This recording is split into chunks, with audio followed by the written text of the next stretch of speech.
안녕하세요. 자, 이번 주 매스컴과 현대사회 강의를 시작하도록 하겠습니다. 이번 주는 원래 대면 강의로 진행을 하려고 했는데, 어, 추석 이후에 코로나가 급격하게 확산되면서 학교에서 이제 이번 주도, 이번 주는 전면적으로 비대면으로 하라고 이제 지침이 내려와서 어쩔 수 없이 비대면으로 동영상으로 진행을 하도록 하겠습니다. 그 지난 시간에는 이제 그 미디어의 역사라고 하는 거를 살펴를 봤는데 이제 올해부터는 약간 이론적인 내용이에요. 그래서 그 이론적인 내용 중에 이제 첫 번째 시간으로 미디어의 특성이라고 하는 거를 강조하는 마셜 맥루한이라고 하는 사람의 이론을 이제 중심으로 살펴볼 텐데 이 마셜 맥루한이라고 하는 사람은 이제 캐나다 사람인데 굉장히 이제 그 유명한 미디어 학자이지만 동시에 굉장히 이제 논쟁이 되는 학자입니다. 그래서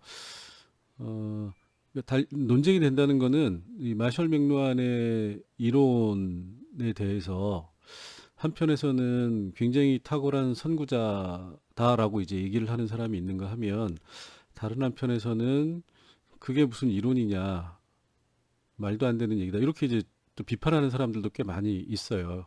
그래서 그 굉장히 쟁점이 되고 있긴 하지만 어쨌든 이제 이 미디어의 특성이라고 하는 거에 대해서 마셜 맥루한이 한 얘기들이 굉장히 많은 사람들의 입에 오르내리고 있기 때문에 도대체 이 사람이 무슨 얘기를 했는지 미디어라고 하는 거를 어떻게 이제 파악하고 있는지 그리고 왜 사람들에게 이 찬반의 어떤 그 중심에 서게 됐는지 이런 거를 조금 이제 살펴보면서 우리가 현대 사회에서 매스컴이라고 하는 거를 단순히 이제 매스컴이라고 하는 어떤 이 커뮤니케이션의 측면이 아니라 매스컴이 현대 사회와 어떤 관련성을 가지고 있느냐라고 하는 측면에서 보면 어, 이, 이 커뮤니케이션 학계에서 얘기하는 것보다는 훨씬 더 많은 함의점을 얻을 수 있을 것 같아서 우리가 이제 별도로 살펴봅니다. 자, 그런 점을 조금 이제 염두에 두시면 좋을 것 같아요. 자, 우선 이제 그 미디어라고 하는 거를 주로 예전에는 이제 이렇게 구분을 했죠. 그래서 미디어라고 하는 걸 주로 많은 사람들이 이제 전송의 수단이다라고 이제 얘기를 하는 거죠. 무엇을 전송하는 거냐? 의미를 전송한다. 그죠? 이게 이제 메시지가 되는 거죠. 그러니까 미디어는 이게 내용이고 미디어는 뭐냐? 형식이다. 이렇게 이제 본 거예요. 그래서 어떤 형식인 간에 결국은 뭐냐? 사람들이 전달하려고 하는 의미, 내용이라고 하는 메시지라고 하는 거를 미디어는 전달해주는 수단이다라고 이제 생각을 한 거죠. 그래서 자, 요 수단이라고 하는 거를 우리가 이제 구분을 하면 출판이라고 하는 거, 그리고 출판은 이제 신문, 잡지, 책, 뭐 이렇게 돼 있죠. 그래서 이제 여러분들이 뭐 다 아는 거고 이 중에서도 이제 특히 중요한 게 이제 신문이라고 하는 거였죠. 그리고 책인데 음, 이제 요걸 이제 세 가지 영역을 묶어서 우리가 이제 출판이라고 하는 영역으로 같이 이제 묶어서 볼 수가 있고, 그 다음에 이제 방송이라고 하는 영역이 있고, 이 방송이라고 하는 거의 대표적인 게 이제 라디오와 텔레비전이라고 하는 게 있죠. 그 다음에 이제 새롭게 등장한 신 미디어, 뉴 미디어로서 이제 인터넷이라고 하는 게 이제 존재하죠. 근데 요 인터넷은 이제 마셜 맥루한이 이 미디어에 관한 저서를 출간했을 당시에는 존재하지 않았던 이런 것들이죠.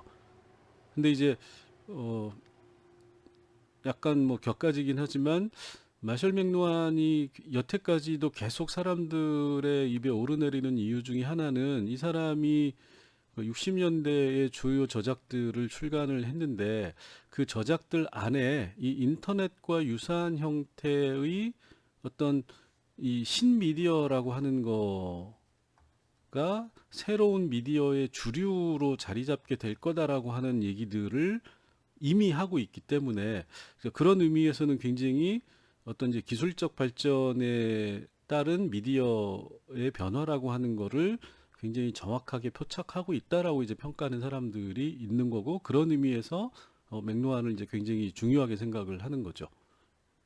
자, 뭐 이건 약간 이제 격가지에 해당되는 얘기인데, 어쨌든 이제 우리가 이제 전송 수단이라고 하는 의미에서 이제 미디어를 주로 이제 이렇게 보는데, 자, 그러면 어떤 우리가 전달하려고 하는 내용이라고 하는 거를 출판을 할 수도 있는 거고, 방송으로 할 수도 있는 거고, 인터넷을 통해서 할 수도 있는 거 아니야? 뭐가 다르냐? 이렇게 이제 얘기를 할 수도 있는 거죠.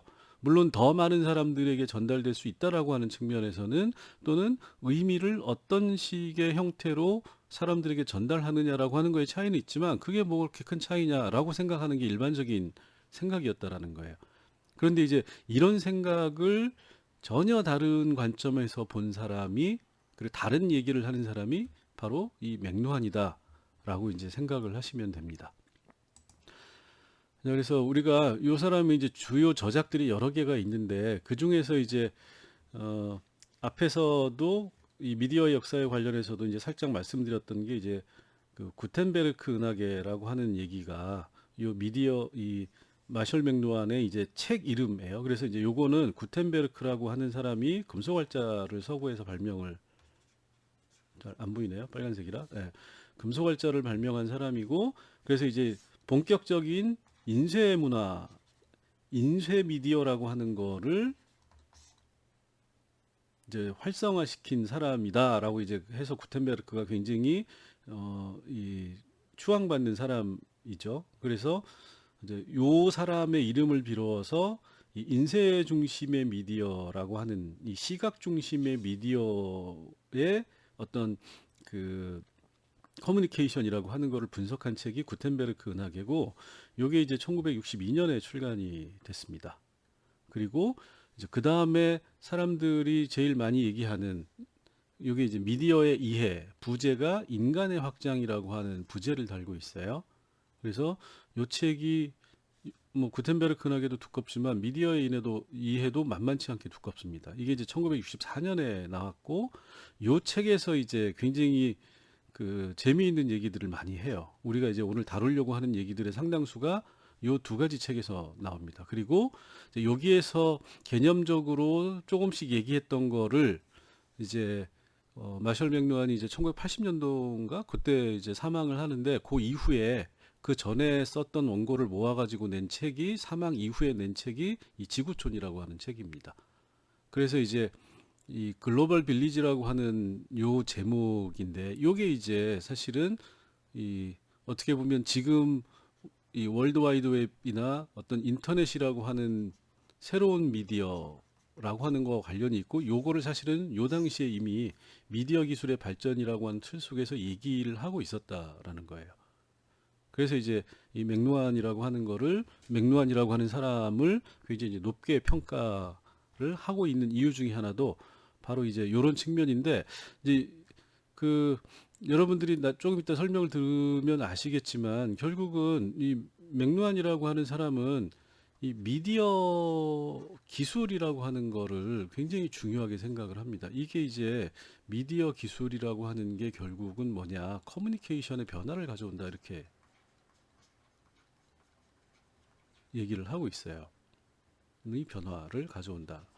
그래서 이제 요 사람이니까 얼굴을 한번 잘 봐두시기 바랍니다.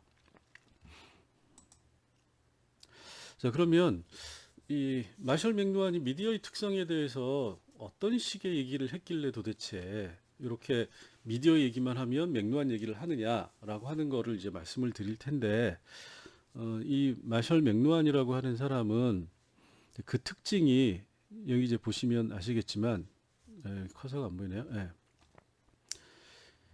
미디어라고, 그러니까 어떻게 보면 굉장히 이 사회학적 관점을 가지고 있는 사람이라고 볼 수가 있어요. 뭐냐면 다른 미디어 학자들은 미디어 자체를 중심으로 해서 미디어와 커뮤니케이션, 여기 이 주제에 한정돼서 얘기를 많이 하는데, 이 마셜 맥루한은 미디어와 인간 사회 문화라고 하는 거의 관계를 중심으로 해서 미디어를 보고 있습니다. 자, 요거 이제 사회학적인 주제가 되는 거죠. 이렇게 보면. 그러니까 우리가 그 사람이 언론학자다, 정치학자다, 뭐 이런 어느 분야에서 박사학위를 받았고 뭐 이런 게 중요한 게 아니고 그 사람이 사회적인 현상을 분석하는 데 있어서 어떤 요소를 어떤 내용을 중심으로 해서 자기의 이론을 펼치느냐가 굉장히 중요한데 사회학에서는 이제 이 관계라고 하는 걸 굉장히 중요시 하거든요. 그러니까 미디어 자체만을 보는 거는 미디어학과에서 많이 하는 거죠. 미디어 커뮤니케이션 신문방송학에서. 그런데 이 미디어와 인간 또는 인간 사회 또는 사회 문화라고 하는 측면이 어떻게 연결되어 있는가를 보면 그거는 사회학을 전공하지 않았어도 사회학적인 내용이다라고 사회학에서는 보는 겁니다. 자, 그러면 이제 여기서 말하는 미디어라고 하는 게 그 일반적인 미디어하고는 조금 다른 측면이 있어요. 그래서 이제 요거를 이제 미디어 결정론이다 이렇게 이제 얘기하는 사람도 있어요.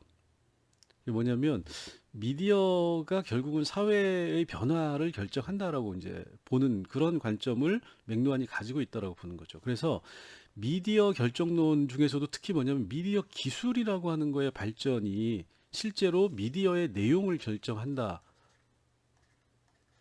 이렇게 이제 볼 수가 있는 거죠. 그래서 미디어 결정론입니다. 어떻게 보면 미디어 기술 결정론 이렇게 이제 얘기를 할 수가 있어요. 자, 그래서 요거를 이렇게 가만히 보면 어, 조금 어떤 느낌이 드냐면 어, 미디어 기술의 발전이라고 하는 기술 발전에 따른 어떤 기술 결정론적인 관점을 가지고 있지만 마셜 맥루안이라고 하는 사람이 그럼에도 불구하고 이 사람은 굉장히 그 인문학적인 글쓰기를 해요. 이게 그 미디어의 이해라는 책을 보시면 아시겠지만 전형적인 그 인쇄 문화에서 나오는 글쓰기,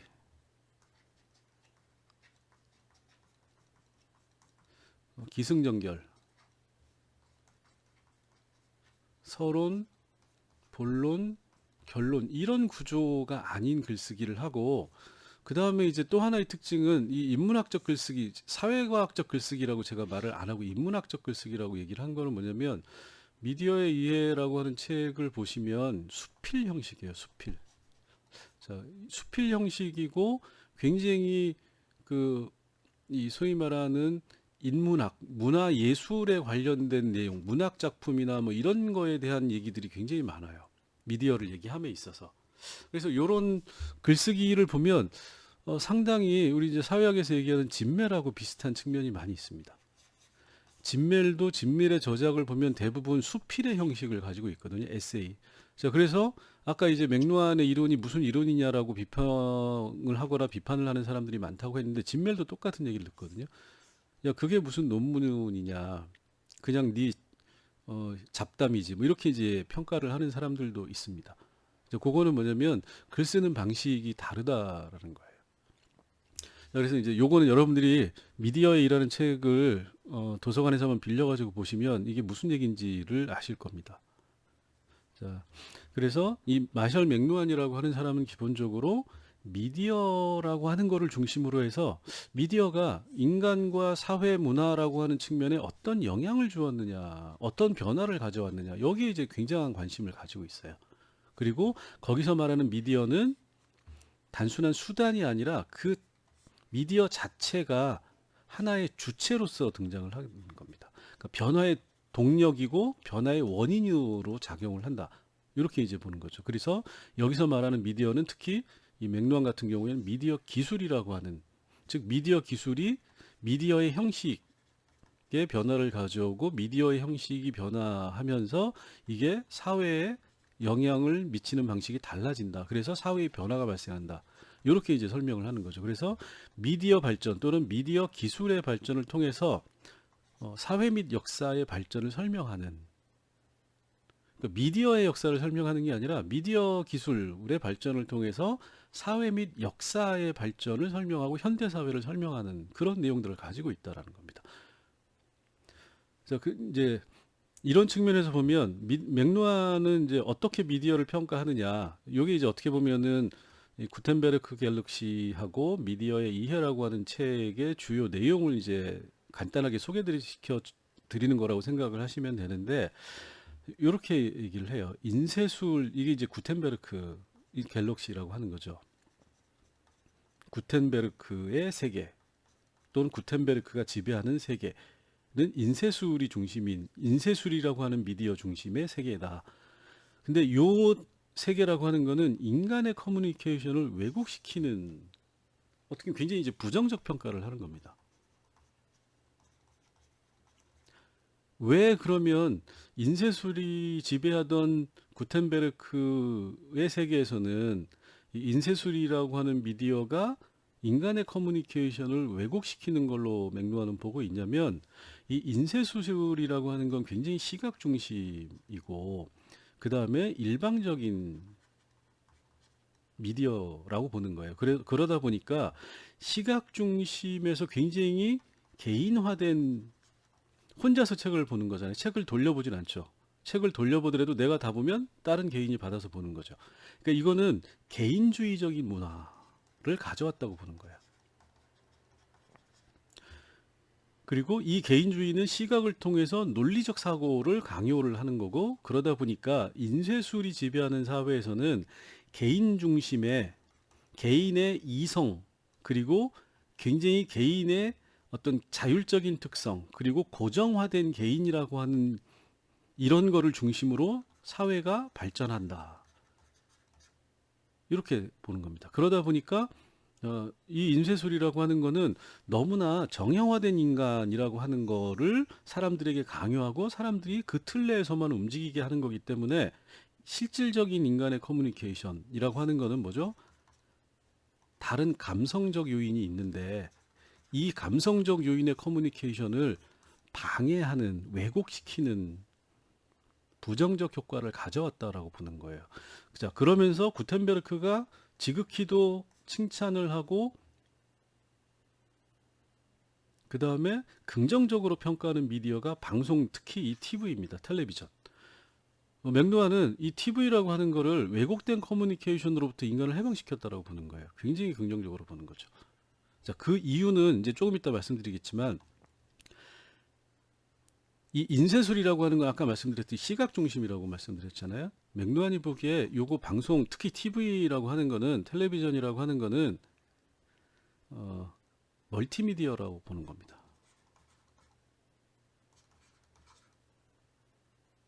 자, 시청각에 호소하는 시각과 청각이라고 하는 다감각 다양한 감각의 이 전송수단으로서 TV가 존재하기 때문에 인간의 다양한 감각을 커뮤니케이션에 활용할 수 있도록 만들어주는 그래서 단일한 형태의 감각만을 강조하는 인쇄술로부터 다양한 형태의 감각을 활용할 수 있게 해주는 진정한 의미에서의 커뮤니케이션이 가능해지는 것은 방송을 통해서이다. 텔레비전을 통해서이다. 이렇게 이제 보는 거예요. 이게 이제 맥루안의 미디어의 평가인 거고 여기에서의 초점은 텔레비전에 있는 게 아니라 맥루안이 보기에는 인간의 감각이라고 하는 건 오감이 있는 거잖아요. 다양한 감각을 모두 활용하게 해주는 미디어일수록 좋은 미디어이다라고 보는 겁니다. 맥루안의 경우에는. 이게 이제 맥루안의 미디어 평가의 특징이다라고 생각을 하시면 되고 자 그래서 우리가 이제 이거 이제 제가 그냥 임의적으로 정리를 해본 거예요.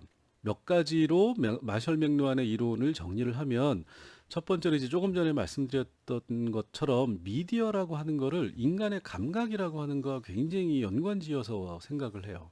자, 요게 이제 논리적으로 이렇게 되는 겁니다. 마셜 맥루안은 논리적으로 이성적으로 생각하는 정형화된 인간을 굉장히 싫어한다고 했는데 뭐 강의를 하려다 보니까 어쩔 수 없이 이렇게 여러분들한테 논리적으로 고정화된 틀을 따라서 설명을 드릴 수밖에 없을 것 같아요. 자, 인간이라고 하는 거는 감각적 존재이고 이 감각이라고 하는 거는 소위 말하는 오감이라고 하는 듣고 보고 쓰고 느끼고 하는 이런 오감이라고 하는 걸 가지고 있는 거다. 자, 그러면 기술이라고 하는 건 뭐냐? 인간 신체의 다양한 기관과 기능을 연장시켜 주는 거다. 결국 뭐죠? 오감의 연장이다라고 보는 겁니다. 기술은. 자, 그럼 미디어라고 하는 거는 미디어 기술이라고 하는 건 뭐냐? 결국 이것도 인간의 감각을 외부로 확장시켜 주는 게 미디어다라고 보는 거예요. 단순히 의미의 전달이라고 보지 않는 거죠. 의미의 전달이라고 하는 거는 지극히 시각 중심의 인쇄술 중심의 미디어에 치중된 해석이다. 미디어를 보는 데 있어서. 근데 실제로는 미디어는 이거보다 훨씬 더 큰 의미를 가지고 있다고 보는 겁니다. 그래서 아주 보편적인 인간 감각을 외부로 확장시켜 주는 게 진정한 미디어다라고 맥루아는 생각을 하는 거죠. 그리고 이러한 관점을 가지고 다양한 미디어를 평가하고 그 특성을 파악하는 겁니다. 그래서 미디어는 인간 감각의 외부 확장이다라고 하는 이 관점이 굉장히 중요하다고 볼 수가 있어요. 맥루안에게 있어서는. 자, 그러면 이제 두 번째는, 자, 이것도 이제 아까 좀 살짝 말씀을 드렸는데, 미디어를 중심으로 해서, 미디어 기술을 중심으로 해서 이게 인간과 사회, 문화에 미치는 영향력을 역사적으로 고찰한다. 이게 이제 맥루안의 두 번째 특성입니다. 이제 미디어 결정론이라는 용어가 많이 쓰이긴 하는데, 어떤 분들은 이제 미디어 결정론이라고 하는 거는 너무 마셜 맥루안을 비판적 관점에서 보는 거다라고 이제 보는 분들도 있어요. 그래서 제가 물음표를 이렇게 쳐놨습니다. 자, 그 논리는 이렇게 돼 있어요.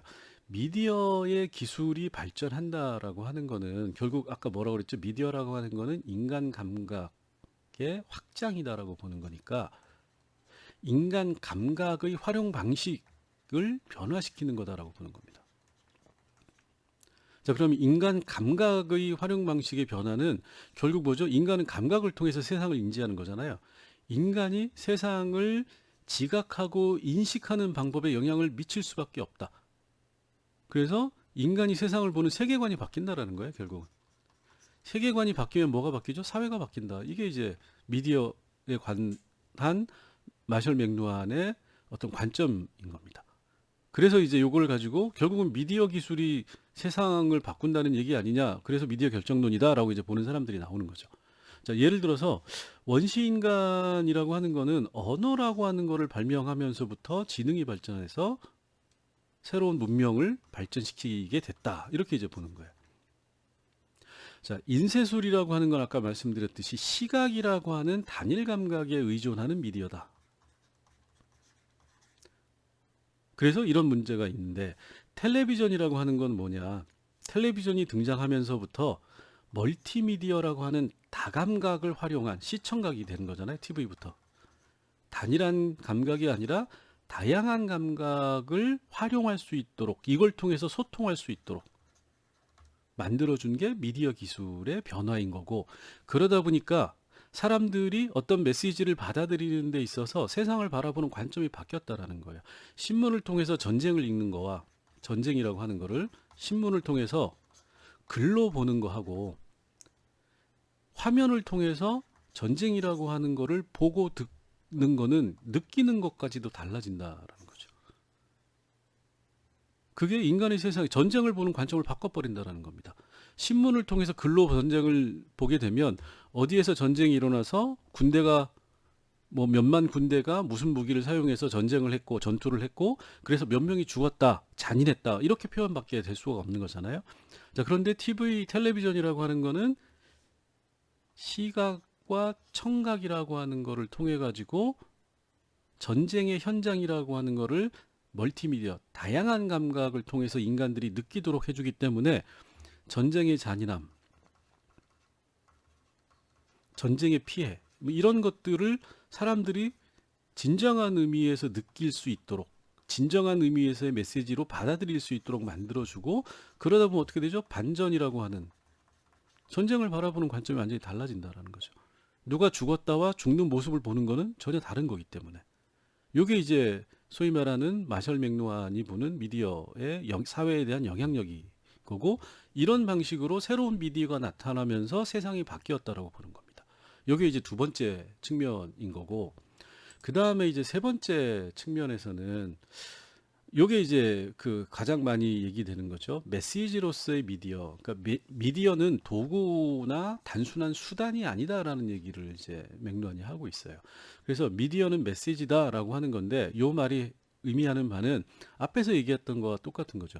미디어가 전달하는 의미보다는 이 의미가 전달되는 형태가 훨씬 더 중요하다라는 겁니다. 전쟁이라고 하는 거를 활자로 전쟁이라고 하는 의미는 활자로도 전달이 되고 텔레비전으로도 신문으로도 전달이 되고 텔레비전으로 전달이 되는데 어떤 형태로 전달되는지에 따라서 메시지가 달라진다라는 거죠. 자, 그래서 맥루아는 미디어 기술이라고 하는 것 자체가 하나의 새로운 언어다라고 보는 겁니다. 미디어의 기술, 형태라고 하는 게. 즉, 내용과 형식이라고 하는 게 구분되는 게 아니고 형식 자체가 하나의 내용이다라고 보는 거죠. 자, 이렇게 하면 이런 측면에서 또 진멜하고 비슷한 측면이 있어요. 자, 진멜이라고 하는 거는 사회를 분석하는 거는 관계의 형식을 분석하는 거다라고 얘기를 하는 거죠. 자, 이 얘기에는 형식적인 관계를 보면 그 관계 속에 이미 내용이 녹아져 있다 이렇게 보는 겁니다. 이게 이제 소위 말하는 진멜의 형식 사회학인 거잖아요. 그러니까 굉장히 진멜류의 사회학과 유사한 형태의 주장을 하고 있는 거죠. 그래서 미디어 또는 미디어 기술이라고 하는 거는 단순한 수단으로서 도구로서 어떤 의미를 중립적으로 전달하는 게 아니고 미디어의 기술적인 형태 그 자체 미디어의 기술적인 형태라고 하는 게 실제로 인간의 의식과 사고를 형성하는 데 굉장히 중요한 영향력을 미치는 그런 굉장히 독특한 기술적 요소이다. 이렇게 이제 보는 겁니다. 그래서 미디어는 메시지다. 이거는 좀 더 이제 구체적으로 얘기하면 미디어의 형태 자체가 특정한 의미를 내포한다. 자, 이거는 뭐죠? 단순히 미디어는 의미 전달의 수단이고 다양한 형태의 미디어를 통해서 다양한 의미를 전달할 수 있다. 이렇게 이제 생각하는 기존 관념을 전혀 다르게 해석을 하는 거죠. 그래서 미디어의 형태 자체가 중요한 메시지를 내포하고 있는 것. 이렇게 이제 맥루아는 파악을 하고 있다라고 하는 거고 그런 의미에서 기존의 어떤 미디어에 대한 이론을 완전히 이제 뒤집어 놓은 이런 의미를 요 미디어는 메시지다라고 하는 문장이 함축을 하고 있는 겁니다. 자, 그 다음에 네 번째로 이제 그 미디어의 이해에서 이 제일 처음에 나온 챕터 1에서 이 미디어는 메시지다라는 얘기를 하고 그 다음에 이제 두 번째 장에서 미디어의 유형이라고 하는 거를 구분을 하는데 이것도 결국은 첫 번째 얘기한 미디어라고 하는 거는 감각이다, 인간 감각의 확장이다라고 하는 이 본인의 이론을 그대로 적용을 한 겁니다. 그래서 이것도 이제 많이 얘기가 되는 건데 뜨거운 미디어라고 핫 미디움하고 차가운 미디어, 쿨 미디움이라고 하는 걸 구분을 해요. 근데 이 구분의 기준은 뭐냐? 감각입니다. 자, 뜨거운 미디어라고 하는 거는 단일한 감각을 고밀도로 확장시킨다. 이건 이제 제가 쓴 거예요. 고밀도로 확장시키는 미디어다. 그럼 고밀도가 의미하는 건 뭐냐? 정보가 가득 찬 상태를 얘기한다. 이렇게 말을 하고 있어요. 그러니까 정보를 많이 담아가지고 전달시켜주는 미디어는 뜨거운 미디어다. 그래서 대표적으로 사진, 라디오, 영화 같은 거를 들 수 있다. 근데 이 뜨거운 미디어의 특징은 이용자의 참여도가 낮다. 상호작용이 안 일어난다라는 겁니다. 자, 그럼 쿨 미디어라고 하는 건 뭐냐? 요거의 반대가 되는 거죠. 감각에게 수용자인 인간의 감각에게 주어지는 정보가 적은 미디어가 차가운 미디어다. 대표적으로 만화, 전화, 텔레비전. 요때 이제 텔레비전은 흑백이었던 거죠. 마셜 맥루안이 이제 이 책을 썼을 때는. 그래서 이용자의 참여도가 이건 근데 높다. 왜 이런 얘기가 나오냐면 자, 여러분들이 사진하고 만화를 생각을 해보세요. 사진은 현실이라고 하는 시각을 통해서 바라보는 거를 아주 충실하게 재현을 하는 겁니다. 그러면 그 사진을 보면 다른 생각을 할 수가 없어요. 아, 이게 현실이구나라고 그대로 사진을 보는 사람들은 그대로 그거를 수용할 수밖에 없다라는 거예요. 자, 그런데 만화라고 하는 거는 여러분도 아시다시피 굉장히 현실에서의 어떤 모습을 생략해서 보여주는 거잖아요. 자, 인간의 모습을 이렇게 그냥 그리는 것도 만화죠. 이걸 만화라고 하는 거잖아요. 그러면 많은 사람들이 이 생략된 현실이라고 하는 거를 통해서 장면들이 지속이 되면 그 사이를 인간의 상상력, 자기의 의식으로 자기의 감각으로 채워놓는다라는 겁니다. 자, 이 사람이 어디를 뛰어간다라고 했을 때 그 구체적인 뛰어가는 모습을 다 자기의 나름대로의 생각으로 채워 넣는다라는 거죠. 즉 주는 정보가 많을수록 그 정보를 받아들인 사람이 채워야 될 내용은 적은 거고, 주어지는 정보가 적을수록 수용하는 사람이 채워야 될 정보는 많아진다라는 겁니다. 그런 의미에서 인간의 감각이 어떻게 활용되느냐라고 하는 기준을 가지고 뜨거운 미디어와 차가운 미디어를 구분을 했다. 그리고 이제 여기서 이제 텔레비전하고 영화라고 하는 거를 얘기를 했는데, 요 당시에는 이제 흑백 텔레비전이었으니까 지금은 칼라죠. 영화하고의 차이점이, 그러니까 어떻게 보면 텔레비전이 뜨거운 미디어로 변화해 가고 있는 거죠. 칼라에다가 요새는 이제 4K, 8K 뭐 이런 얘기까지 나오는 거잖아요. 굉장히 많은 정보들을 이제 텔레비전도 주고 있는 거죠. 자, 그런 의미에서 감각의 활용이라고 하는 측면에서 특성이 이용자의 참여도라고 하는 커뮤니케이션의 측면에서는 다른 효과를 가져온다라고 하는 게 맥루헌의 지적입니다. 자, 그 다음에 이제 마지막으로 이 미디어의 발전과 역사 발전이라고 하는 건 아까 말씀드렸듯이 미디어의 발전, 미디어 기술의 발전이라고 하는 게 맥루한이 보기에는 역사의 발전이라고 하는 거에 영향을 미쳤다. 사회의 발전에 영향을 미쳤다. 이렇게 이제 주장을 하는 거잖아요. 자, 그래서 이 구텐베르크 은하계라고 하는 거는 인쇄술에 기초한 인간의 형성이고, 이 인쇄술에 의한 인간의 형성이라고 하는 건 아까 말씀드렸듯이 이성적, 합리적, 개인이라고 하는 거를 전제한 사회다. 이렇게 이제 보는 거죠. 그리고 이 미디어의 이해에서는 이제 인간의 확장이라고 하는 부재, 이게 부재예요. 구텐베르크 은하계의 부재는 인쇄술적 인간의 형성이라고 하는, 그래서 이성적 합리적 개인 중심의 사회를 분석을 하는 거고, 미디어에 의해서는 인간의 확장이라고 하는 걸 가지고 텔레비전 뭐 이런 거를 통해서 새로운 미디어 기술의 발전이라고 하는 게 멀티미디어로 간다. 그리고 이거에 따라서 전혀 다른 인간, 자, 이걸 이제 조금 이따 설명드리지만 탈개인화된 새로운 집단주의의 사회로 변모시키는데 텔레비전이라고 하는 게 굉장히 중요한 역할을 했다. 이렇게 분석을 하고 있는 겁니다. 자, 그러면 요 얘기는 사실은 이 맥루한이 있던 시대는 별로 얘기가 되지 않았던 90년대에 주로 얘기가 됐던 이 포스트 모더니즘하고도 비슷한 얘기 같아요. 자, 포스트 모더니즘, 모더니즘이라고 하는 거를 이제 반대 내지는 모더니즘이 아닌 시대와 시기로 변화해 가고 있다라는 주장을 하는 거잖아요. 자, 그럼 포스트 모더니즘이 보기에 모더니즘의 시대에는 이성 중심 그리고 중앙 집중화된 이런 시대를 얘기를 하는 겁니다. 그래서 포스트 모더니즘이라고 하는 건 뭐죠? 탈중앙화된, 그 다음에 탈이성화된, 중심이 없는 이런 얘기를 하는 거예요. 뭐 100% 일치하지 않지만 상당히 이런 측면에서는 포스트 모더니즘적인 요소들을 자기 이론 속에서 많이 이미 오래전에 얘기를 하고 있다라는 겁니다. 자, 그래서 자, 미디어 기술의 발전이라고 하는 거를 이렇게 세 가지 정도로 나누고 있어요.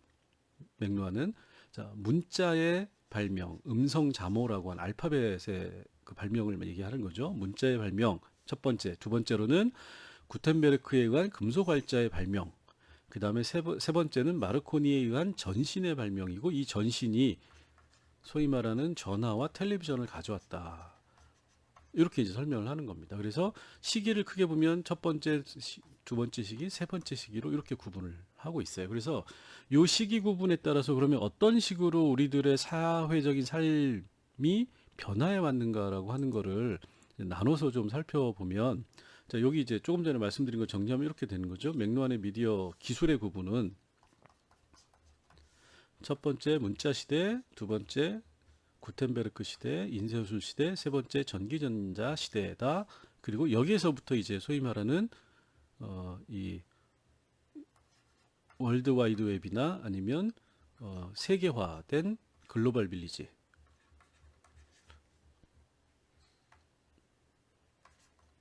네, 자꾸 켜주래요. 지구촌이라고 하는 개념이 등장을 하게 되는 겁니다. 그래서 요 시기를 미디어 기술의 변화에 의해서 새로운 사회 변화가 초래되는 시기로 맥루아는 이제 보는 거죠. 자, 첫 번째를 보면 문자 시대의 특성은 뭐냐? 음성 잠호, 문자가 발명된, 당연히 문자 시대니까 그렇겠죠. 자, 이건 이제 음성 잠호는 알파벳을 얘기를 하는 겁니다. 그리고 여기서는 구어, 말해지는 언어의 형식이 중심이 되는 사회고, 자, 말해지는 게 그대로 문자로 이제 기록이 되는 거죠. 그런데 이때는 인쇄술이 없던 시절이기 때문에 굉장히 청각에 의존하는, 구어라고 하는 거에서 청각이라고 하는 감각 중심의 시대다. 그리고 청각이라고 하는 거는 소리를 중심으로 하는 시대잖아요. 소리. 그리고 소리는 공간적 한계가 있다라는 거죠. 그리고 시간적 한계가 있는 거죠. 이건 이제 미디어 역사 지난 시간에도 말씀을 드렸죠. 자, 그러다 보니까 부족이라고 하는 집단 중심으로 동일한 공간에서 동일한 시간에 한꺼번에 정보가 전달되고 공유되는 방식이었다는 겁니다. 그래서 그러다 보니까 이게 뭐냐, 집단주의라고 하는 형태를 벗어나기 힘들었다라는 거예요. 부족화된 집단주의가 문자 시대의 핵심적인 사회적 특징이다. 근데 그거는 미디어의 특성상 이럴 수밖에 없었다라고 보는 거죠.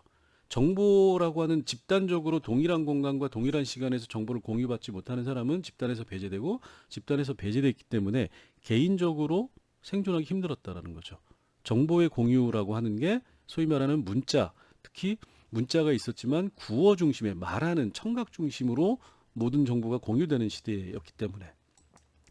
자, 요게 구텐베르크 시대에 오면 이제 금속 활자라고 하는 게 발명이 되고, 예, 구텐베르크의, 그래서 이제 이 서구 문명에서 구텐베르크를 그렇게 이제 찬양을 하는 이유가, 이게 이제 인쇄 문화, 인쇄 형식 중심의 미디어가 발달을 하게 된 계기가 된 거죠. 그리고 이 인쇄 형식이라고 하는 건 책이라고 하는 활자라고 하는 시각이고, 자, 인쇄라고 하는 건 뭐죠? 대량의 정보가 공간적이고 시간적 제약을 벗어날 수 있다라는 겁니다. 예전에 단순한 문자지만 인쇄술이 없었던 시절에는 기록을 하는 것도 굉장히 어려웠고, 그거를 많은 사람이 볼 수도 없고, 굉장히 소규모의 사람들 중심으로 이 커뮤니케이션이 이루어질 수밖에 없었다라는 거예요. 그런데 구텐베르크가 금속활자를 만들면서 인쇄술이라고 하는, 인쇄기술이라고 하는 미디어 기술이 이제 출현을 하게 되면서 이 정보 유통과 전달에 있어서 공간적 시간적 제약으로부터 벗어날 수 있었다. 자, 그게 뭘 가져왔느냐? 탈부족화라고 하는 이전의 부족 시대를 벗어나게 만드는 사회 변화를 가져왔다라고 보는 겁니다. 자, 그리고 이 시각적 정보를 통해서 개인마다 책을 보고 혼자 그거를 논리적으로 추론하고, 그 결과를 개인이 책으로 저술하고 출판을 하고, 그래서 분석적 합리주의라고 하는 개인 중심의 문화와 문명이 발달하기 시작했다라고 보는 겁니다. 즉 문명의 형성인데, 이 문명은 개인주의적 문명의 형성이다. 이렇게 이제 구텐베르크의 금속활자가 사회에 미친 영향을 맥루아는 이렇게 보는 겁니다. 그리고 요게 소위 말하는 전기전자라고 하는 멀티미디어, 여기서 말하는 다감각이라고 하는 새로운 미디어가 출현하기 전까지는 구텐베르크가 지배하는 시기였다라고 이제 보는 거죠. 자, 그러면 이 전기전자 시대는 이제 마르코니라고 하는 사람이 전신이라고 하는 거를 발명을 했는데, 이제 전신으로부터 텔레그래프, 그 다음에 이제 전보라고 하는 게 발명이 되죠. 전기적인 신호를 이용해서 정보를 주고받는 거죠. 전기 신호를 이용해서. 그게 이제 라디오가 되고, 그 다음에 이게 텔레비전이라고 하는 형태로 발전을 하게 되는 거죠. 자, 그래서 전기 전자 형식이라고 하는 게 중심이 되는 새로운 미디어 세상이 열렸다라고 보는 겁니다. 그리고 여기에서 이제 시청각이라고, 이제 라디오와 TV라고 하는 거, 텔레비전을 얘기하니까 시청각이지만, 이게 이제 멀티미디어라고 하는 새로운 미디어 세대에는 다감각이 활용되는 시대다라는 겁니다. 자, 그러면서 어떻게 되느냐? 많은 사람들이 텔레비전이라고 하는 것을 통해서 다시 부족하는 새로운 집단주의,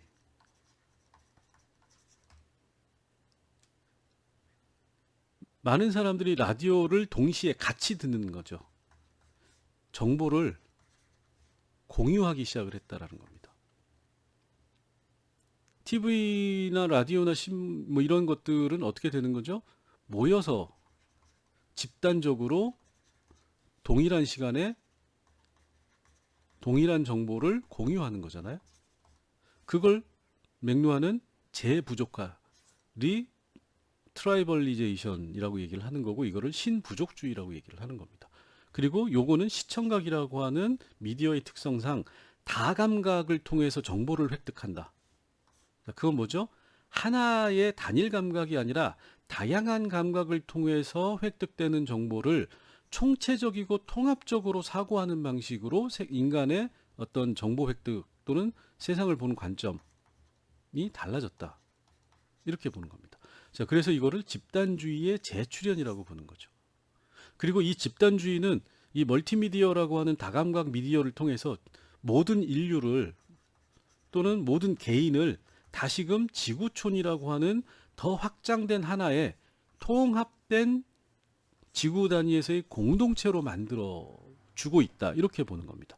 자, 이게 인터넷이라고 하는 데 있어서는 이런 측면에서 보면 텔레비전을 넘어서서 훨씬 더 새로운 미디어로서 지구촌이라고 하는 게 많은 사람들을, 언어적인 장벽이 여전히 있긴 하지만 지구촌에서 일어나는 모든 소식, 정보 이런 것들을 생생하게 우리가, 자, 얼마 전에 미얀마에서 발생한 군부 쿠데타, 그리고 그 군부 쿠데타에 저항하는 사람들의 모습을 많은 사람들이 실시간으로 텔레비전보다는 인터넷을 통해서 다양한 매체의 다양한 내용들을 접하게 되고, 그걸 통해서 미얀마의 시민들과 연대라고 하는 의식, 그리고 이 연대의식이 실질적인 행동으로 이어지게 되는 거죠. 자, 우리가 광주라고 하는 거는 텔레비전이 있었지만 텔레비전이 갖는 어떤 정보의 소통 방식의 한계상 방송국이 군부에 의해서 통제되고, 그러다 보니까 광주에서 일어난 어떤 시민 항쟁이라고 하는 게 정보가 공유될 수 없었던 거죠. 자, 그러다 보니까 많은 사람들이 그거를 알았으면 많은 사람들의 행동이 연대 의식을 형성하고 적극적인 어떤 행동으로 지금과 거의 유사한 방식의, 우리가 미얀마에 대해서 보내는 그거와 유사한 방식의 행동들, 집단적 행동들이 나타날 수 있었는데, 그 당시에는 그런 미디어가 존재하지 않았기 때문에 통합된 지구적 공동체로서의 사람들의 행동 양식이 지금과는 달랐다라는 겁니다. 광주라고 하는 거를 접한 사람들은 그거를 연대하고, 그거에 대해서 어떤 군부에 대해서 비판을 하고, 군부의 행동을 통제하고 관리하려고 하는 굉장히 다양한 정치적 시민운동적 노력을 했는데, 대부분의 사람들은 그런 정보를 전달받지 못했다라는 거죠. 근데 지금은 인터넷이라고 하는 신미디어가 그런 정보의 통제 자체를 불가능하게 만들어주고 있다라는 거죠.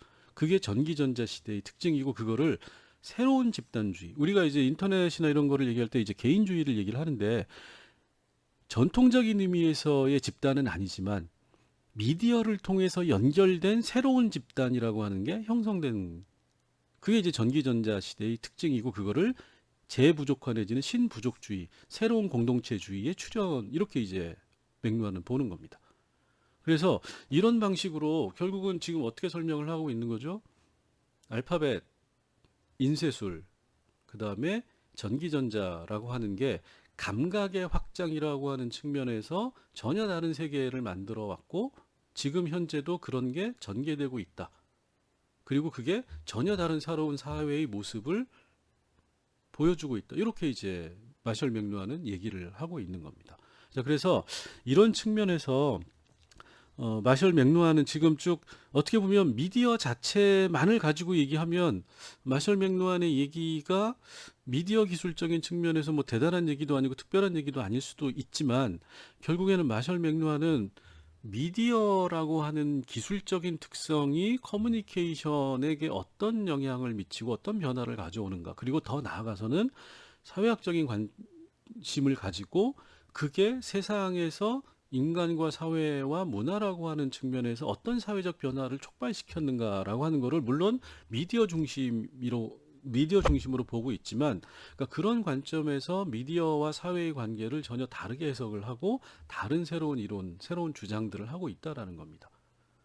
이게 이제 미디어의 특성과 관련된 마셜 맥루한의 어떤 그 이론이고, 그거를 여러분들은 다시 한번 이렇게 좀, 여러분들은 대부분의 경우에 많은 사람들이 아직도 이제 미디어를 단순한 수단과 도구로 생각을 하는데, 어떤 기술적 형태라고 하는 거, 형식과 내용이라고 하는 게 과연 분리될 수 있는 거냐라고 하는 게 어떻게 보면 진멜의 아까 말씀드렸던 이론적 논의하고도 일통하는 면이 있고, 이게 이제 철학적인 측면에서도 우리가 이제 서구적인 합리주의를 비판을 할 때 현상과 본질이 구분돼서 존재하고, 우리가 사회과학을 하는 거는 이 어떤 논리에 맞춰져 있거든요.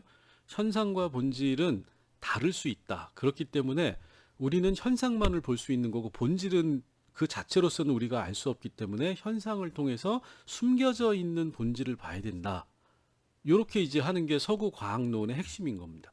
그리고 이 과학론을 사회과학도 지금 받아들이고 있는 건데, 이 동양 이론이나 어떤 동양 사상을 하는 사람들, 그리고 서양에서도 뭔가 이렇게 일부 다른 관점을 가지고 있는 사람들은 결국 진멜과 같은 얘기를 하는 거예요. 동양 사상에 관심을 갖는 서양학자들이 가장 흥미로워하는 건 뭐냐면 현상과 본질을 구분하지 않는다라는 겁니다.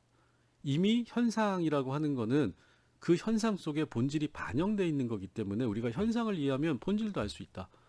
이게 동양 사상의 핵심인 거잖아요. 자연을 자연 그대로, 자연 뒤에 숨어 있는 어떤 자연을 움직이는 그 이면의 법칙이라고 하는 이런 것들에 대한 관심이 아니라 인간이 같이 생활하고 느끼고 경험하는 세상을 이해하는 것, 이게 이제 동양 사상인데, 그런 면에서 보면 마셜 맥루한의 이론이라고 하는 것도 미디어를 보는 데 있어서 그런 현상과 본질을 구분하지 않고 현상 자체, 형태 자체가 어떤 내용을 가지고 있는 거다라고 하는 관점에서 미디어를 보고 그게 커뮤니케이션의 내용을 결정한다.